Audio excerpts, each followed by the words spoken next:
International December 20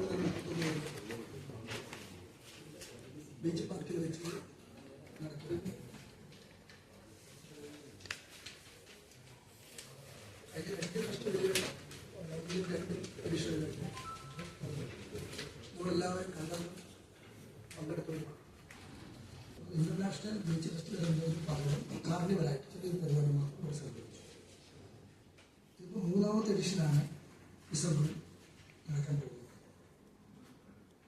കഴിഞ്ഞ 2 ഫെസ്റ്റിവലുകളിൽ നിന്നും അതിൻ്റെ അനുഭവത്തിൻ്റെ അടിസ്ഥാനത്തിൽ കുറേ കൂടി ജനപങ്കാളിത്തവും മികച്ചതുമായ പരിപാടി നടത്താനാണ് ഇതിന് ഉദ്ദേശിച്ചത്. ഇപ്പോൾ നമുക്ക് ബുദ്ധിമുട്ട് വന്നത് തദ്ദേശഭരണ സ്ഥാപനങ്ങളുടെ തെരഞ്ഞെടുപ്പ് വന്നപ്പോൾ എല്ലാവരും, ഇതിൻ്റെ സംഘാടകരായ എല്ലാവരും തെരഞ്ഞെടുപ്പിൽ മുന്നിൽ എന്നതുകൊണ്ട് വേണ്ടത്ര ഞങ്ങൾക്ക് ആദ്യഘട്ടങ്ങളിൽ ഇടപെടാൻ പറ്റാറുണ്ട്. എന്നാലും ചുമതലപ്പെടുത്തിയവർ അവരെല്ലാ കാര്യങ്ങളും നിർവഹിച്ച് ഇപ്പോൾ അതിൽ മികച്ച നിലയിലുള്ള സംഘടന നടന്നിട്ടുണ്ട്. സാധാരണ 10 ദിവസമാണ് ഉണ്ടാവുന്നത്. ഇപ്പോൾ 12 ദിവസവും 20-ാം തീയതി മുതൽ 31 വരെയാണ്. ഇതിൻ്റെ ഉദ്ഘാടന പരിപാടി 20-ാം തീയതി വൈകുന്നേരം 4 മണിക്ക് വിനോദസഞ്ചാര അതുപോലെ തന്നെ പൊതുമരാമത്ത് വകുപ്പ് മന്ത്രി മുഹമ്മദ് റിയാസാണ് നിർവഹിക്കുന്നത്. അന്ന് വിശിഷ്ടാതിഥിയായി ബോംബെ സിനിമയിലൂടെ ലോകപ്രശസ്തനായ, അല്ലെങ്കിൽ തന്നെ സിനിമയിലൂടെ ലോകപ്രശസ്തനായ മണിരത്നവും ആ സിനിമയിൽ അഭിനയിച്ച മനീഷ കൊയ്രാനി, ആ സിനിമയുടെ ഛായാഗ്രഹണം നടത്തിയ രാജീവ് നെഹ്റു വിശിഷ്ടാതിഥികളായി ഇതിൽ പങ്കെടുക്കുന്നത്.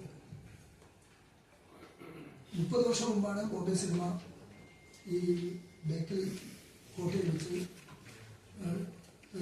ഷൂട്ട് ചെയ്തത്, അല്ലെങ്കിൽ സിനിമ വന്നതെന്ന് നമുക്ക് എല്ലാവർക്കും അറിയാം. ഏറെക്കുറെ 30 വർഷം മുമ്പ് തന്നെയാണ് BRDCന് ജന്മം കൊടുത്തത്. ഈ സിനിമ വന്നതോടുകൂടി ബേക്കൽ കോട്ടക്ക് ലോകത്താകെ തന്നെ ഒരു വലിയ ശ്രദ്ധ ഉണ്ടാകും. ലോകം ശ്രദ്ധിക്കുന്നില്ല, സിനിമയിലൂടെ ബേക്കൽ കോട്ട വളർന്നു വരും. ബേക്കൽ കോട്ട അല്ലെങ്കിൽ തന്നെ എല്ലാം കുറയാം, പക്ഷെ സിനിമ ഒന്നുകൂടി അതിനെ വല്ലാണ്ട് പ്രൊമോട്ട് ചെയ്യും.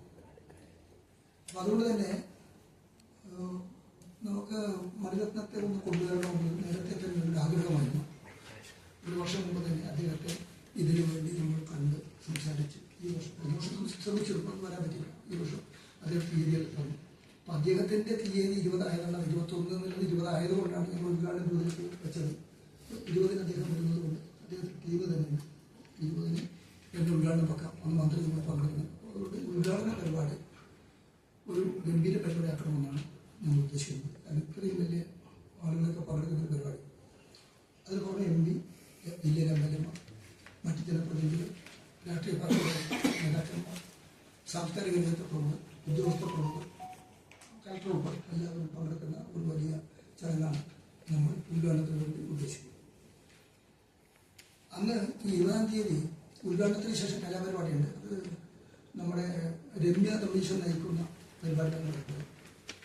അന്ന് സന്ദർശകർക്കെല്ലാം ഫ്രീ ആയിട്ട് തന്നെ ഉദ്ഘാടന ദിവസം കലാപരിപാടി ഉൾപ്പെടെ എല്ലാം ആ ദിവസം ഫെസ്റ്റിവലിൽ വരുന്ന മുഴുവൻ ആളുകൾക്ക് സൗജന്യമായി തന്നെ പാർക്കിലേക്ക് കയറാനുള്ള സംവിധാനം ഒരുക്കിയിട്ടുണ്ട്. സൗജന്യമാണ് 20-ാം തീയതി പരിപാടി. 21 മുതലാണ് പിന്നെ പരിപാടികൾ നടക്കുന്നത്. ആ പരിപാടികളിൽ കലാപരിപാടി ഞാൻ ആദ്യം പറയുന്നത്. 21-ന് ശേഷം നടക്കുന്ന പരിപാടികൾ നിങ്ങൾക്ക് എൻ്റെ ലിസ്റ്റിൽ തന്നെ ഞാൻ എല്ലാം സമയമാകുന്നില്ല. 21-ാം തീയതി ബേബി ടോമി അവരുടെ സംഘമാണ് പങ്കെടുക്കുന്നത്. 22-ന് ഷാഫിയൻ സംഘം, 23-ന് അപർണ ബാലമുരളി, 24-ാം തീയതി ജാസി ഗിഫ്റ്റ് മ്യൂസിക് കൺസേർട്ട് അവരുടെ സംഘമാണ്. 27-ന് അലോഷിയൻ സംഘമാണ്. 26-ാം തീയതി ആര്യ ദയാൽ മ്യൂസിക് കൺസേർട്ട് അവരുടെ സംഘമാണ്. 27-ാം തീയതി സായനോര മ്യൂസിക് കൺസേർട്ട് അവരാണ് പരിപാടി. 28-ന് ആണ് ഹാർമോണിയസ് കേരള മാധ്യമ നേരത്തെ തന്നെ അവർ ഞങ്ങളെ സമീപിച്ചു. ഇതിൻ്റെ ഭാഗമായി ഞങ്ങൾക്കൊരു പരിപാടി അവർക്ക് തീയതി തന്നെ അവർക്കൊരു തീയതി കൊടുത്തു. 28-ാം തീയതി അവരുടെ ഒരു പരിപാടിയാണ് നടക്കുന്നത്. അതിൽ വളരെ പ്രശസ്തരായ ആളുകൾ പങ്കെടുക്കുന്നുണ്ട്. സൂര്യ സന്തോഷ് അതിൻ്റെ ടീം ലീഡർ, മിഥുൻ രമേശ് അതിൻ്റെ അവതാരകനായി പങ്കെടുക്കുന്ന അവരുടെ ടീം നല്ല ഒരു പ്രശസ്തമായ ടീം തന്നെയാണ്. പിന്നീട് 29-ന് 2 പരിപാടിയാണ്. അന്നത്തെ ദിവസം നേരത്തെ ബുക്ക് ചെയ്ത് പോയതുകൊണ്ട് പിന്നെ ക്ലബ്ബായിട്ട് വന്നു. പ്രസീത ചാലക്കുടി ഒരു ടീം, പിന്നെ വേടൻ രണ്ടാമത്തെ ടീം. ഒരേ ദിവസമാണ് കഴിഞ്ഞത്. 30-ാം തീയതി വീണ്ടും പുഷ്പാവതിയുടെ ഒരു ട്രൂപ്പാണ് എന്ന പരിപാടി. 31-ന് ഉറുമി ബാൻഡ് സംഘം, അന്ന് ന്യൂ ഇയർ 12 മണി വരെ തുടങ്ങും. വലിയൊരു ബാൻഡ് സംഘത്തെ തന്നെയാണ് അന്ന് നമ്മളിതാക്കി. അതിനുശേഷം ഡിജിറ്റൽ വെടിക്കെട്ട്. സാധാരണ വെടിക്കെട്ടിൽ നിന്ന് വ്യത്യസ്തമായി ഇത്തവണ മറ്റേ നമ്മുടെ അപകടമുണ്ടാക്കുന്ന ഒരു സാധനമില്ല, അത് ഒന്നും പോകുന്നില്ല. ഡിജിറ്റൽ വെടിക്കെട്ട്, അത് പുതിയൊരു സാങ്കേതിക വിദ്യയുണ്ട് എന്നാണ് അറിഞ്ഞത്. ഞാൻ ഇതുവരെ കണ്ടിട്ടില്ല. അപ്പോൾ നമുക്കെല്ലാം ഇങ്ങനെ കാണാം 31-ാം തീയതി എങ്ങനെയാണ് ഡിജിറ്റൽ വെടിക്കെട്ടുന്നത്. അപ്പോൾ ശബ്ദം കുറയുകയും വർണ്ണങ്ങൾ ഗംഭീരമായിട്ടുണ്ടാവുകയും ചെയ്യുന്നവർ പറയുന്നുണ്ട്. അത് വ്യക്തികളുണ്ട്. ഇത് ഇങ്ങനെയാണ് പരിപാടി. ഇതിൽ 29-ാം തീയതി വേടനും അതുപോലെ പ്രസിദ്ധ ചാലക്കുടിയും 2 പേരും പങ്കെടുക്കുന്ന ദിവസം ഞങ്ങൾ അന്നത്തെ ടിക്കറ്റിൻ്റെ റേറ്റ് 100 രൂപയാക്കി. കാരണം അന്ന് രണ്ട് പേരുടെ പ്രോഗ്രാം പറയേണ്ടി പോകും, ഭയങ്കര എക്സ്പെൻസീവാണ്. അന്നത്തെ ആ ഒരു ദിവസം മാത്രം നോക്കുള്ളൂ. ബാക്കി എല്ലാ ദിവസവും 50 രൂപയാണ് നമുക്ക് ഇതിൻ്റെ പ്രവേശന ഫീസായിട്ട് നിശ്ചയിച്ചത്. മുന്നേറ്റം നടത്തുന്ന അതേപോലെ തന്നെ. അപ്പോൾ ഇതാണ് നമ്മൾ അവിടെ നടക്കുന്ന കലാപരിപാടികൾ. മറ്റൊന്ന്, ഇതിൻ്റെ ഭാഗമായി കുടുംബശ്രീയുടെ ഒരു സരസ് മേള, മിനി സരസ് മേള.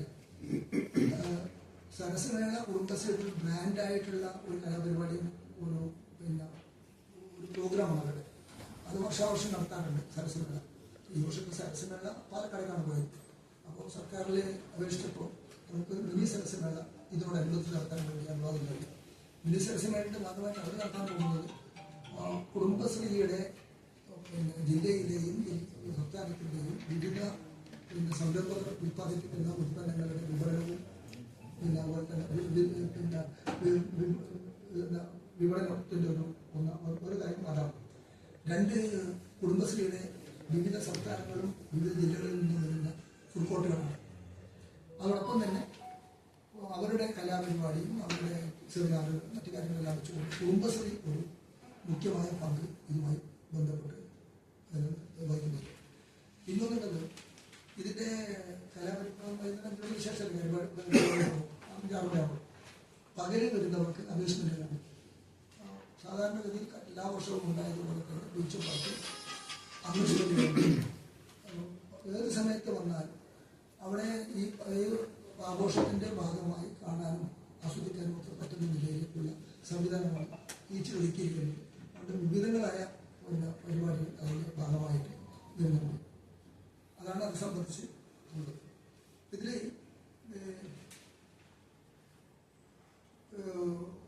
ഈ പരിപാടികൾ മൊത്തത്തിൽ സംഘടിപ്പിക്കുന്നത് ഒന്ന് വിനോദസഞ്ചാര വകുപ്പാണ്, ഇതിൻ്റെ ടൂറിസം വകുപ്പാണ് പ്രധാനമായും ഇതിന് ചുമതല വഹിക്കുന്നത്. അതിൻ്റെ BRDC ചുമതല വിനോദസഞ്ചാര വകുപ്പ് ചുമതലപ്പെടുന്ന BRDC ഉണ്ട്. BRDC അതിൻ്റെ ആ വകുപ്പിൻ്റെ ഒരു സ്ഥാപനമാണ് കുടുംബശ്രീ LST. അതിന് പുറമെ സർക്കാർ ഉത്തരവ് പ്രകാരം എല്ലാ വകുപ്പുകളും സർക്കാരിൻ്റെ എല്ലാ വകുപ്പുകളും ചേർത്തുകൊണ്ട് ഉള്ള ഈ പരിപാടിയാണ് നടത്താൻ പോകുന്നത്.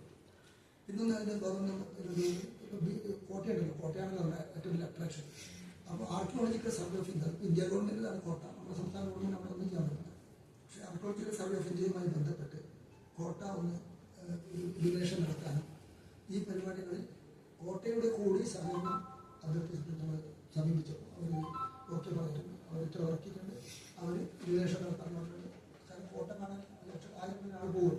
അതുകൊണ്ട് അവരും കൂടി ഇതിൻ്റെ ഭാഗമായി സഹകരിക്കുന്നത്. ഇതാണ് ഇപ്പോൾ മൊത്തത്തിൽ നമുക്ക് ഒരു വലിയ ഉത്സവമായി നാനാജാതി മതസ്ഥർ വ്യത്യസ്ത മേഖലകളിൽ പങ്കെടുക്കുന്ന 14,000 ആളുകൾ പങ്കെടുക്കുന്ന വലിയ ഒരു ഉത്സവ ഫെസ്റ്റിവൽ ആണ് ബേക്കലിൽ നടക്കുന്നത്. ഒന്നിന് രണ്ട് ഫെസ്റ്റിവലുകൾ നമ്മൾ കണ്ടതുകൊണ്ട് നമുക്കെല്ലാവർക്കും അറിയാം എങ്ങനെയാണ് ഈ ഫെസ്റ്റിവൽ നടക്കുന്നത്.